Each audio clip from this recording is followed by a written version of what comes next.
آقای موش عزیز 2 تا کبوتر 500-600 هزار تومانی جوجه از من خوردی. حالا نمیدونم خودتی، عمت بود، پدرت بود، برادر خود بونتونو میکنم. یک بلای به سرت بیارم. بکن سیم بخور سیم بخور حالشو ببر. رو عمت رفتی در اومدی یا باش.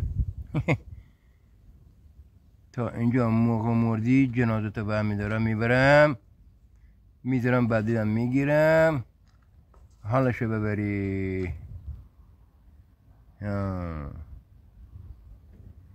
صورتم بشور بارکلا پسر خوب آفرین. قشنگ صورتت بشور. چطوری؟ نه بالا راه نداره، بیا پایین. آفرین.